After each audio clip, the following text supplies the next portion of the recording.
Today I am reading Moosetache by Margie Palatini, illustrated by Henry Cole. Moose had a problem, a horrible, hairy, prickly problem, and it grew right below his nostrils and just above his upper lip. A moustache. Now, not a few spare hairs or shy little stubble, no mere weak wandering whiskers on the upper lip of this moose. No sirree. Moose had a big, bushy, bristly, mighty moustache, but a moustache that was a burly, surly, mangly mess, and it itched a lot.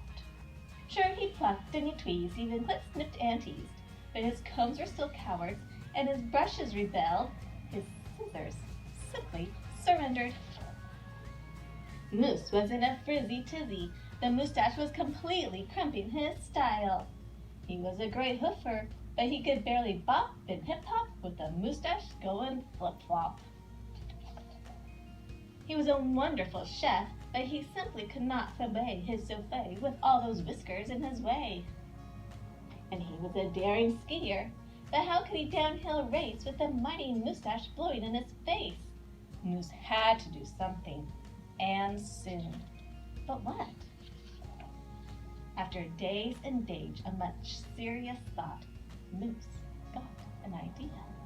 He crossed some hair here, he crossed some hair there, and he tied his moustache around his neck. A moose scarf seemed to be the ideal answer to his problem. It was so simple, so easy, so perfectly perfect. But then his moustache got knotted and mangled and horribly tangled, and all those hundreds of hairs still prickled and tickled. Worse, Moose could barely take a breath without that moustache wrapped around his neck. So Moose untied, unwrapped, and knotted, and gulped in some fresh air.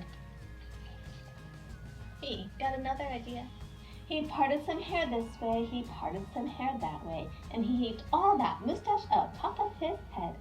Mustachioed antlers seemed to be the ideal answer to his problem. It was so simple, so easy, so perfectly perfect. Until a squadron of squirrels and one very noisy gopher moved right into the Moose Motel. They huddled and hoarded, burrowed in, burrowed out. Needless to say, it became quite crowded up there on Moose's head, and heavy, and messy, and very, very noisy. The squirreling chitting and chatting, squeaks and squawks woke Moose every morning before the crack of dawn, and the gopher was giving the moose one hairy headache. Moose needed his sleep, he needed his rest, he needed his privacy. Mustachioed antlers? Nuts, said Moose. So he unparted, unpiled, untwisted, and twined, and said, adios to the hairy horns. But now, what? The miserable moose took hold of a hunk of hair, and he wrestled it, then roped it, he teetered, tied it, hanged. Aha! A moose tail! Now that was so simple, that was so easy, that was not so perfectly perfect. Talk about a dizzy do. Moose didn't know if it was coming or going, backward, forward, this way, that. He didn't know which end was which. Moose had to bail on the tail. And so he thought, and thought some more, but no other idea was a worthy winner. Braids were a bother. Moustache sweater, too sweltering. Net, not. Poor Moose. His problem was truly terrible, unbearable, just downright sad. He felt so alone. He didn't know what else to do. Then, call it fate, call it destiny. It was probably dumb luck. But one day, Moose tripped on his moustache and just had no time to duck. Oomph! Pardon me, they both said as they bumped, and they blinked. And they stared, and their hearts went thump-a-thump. She was a moose with a buffet that's so bodacious, outrageous, well, it was just plain old big. Hair after hair piled higher than high, a skyscraping dew of glorious curls, a tower of swirling twists and twirls, She was simply splendid, stupendous, absolutely superb. Of course, Moose had to ask how she did what she did to get such a do. Miss Moose winked, then whispered, "Just a little glue." So she helped he fearlessly plunge a hoof into a fat pot of white gooey goop.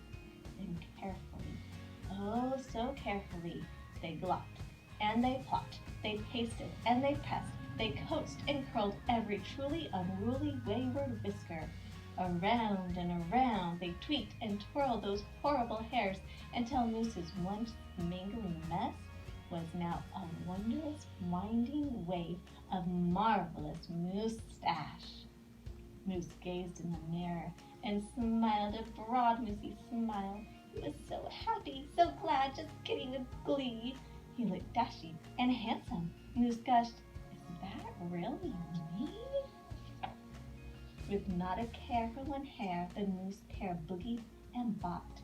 They skied downhill, even uphill, and their cooking was hot, hot, hot. So, of course, it wasn't long after that.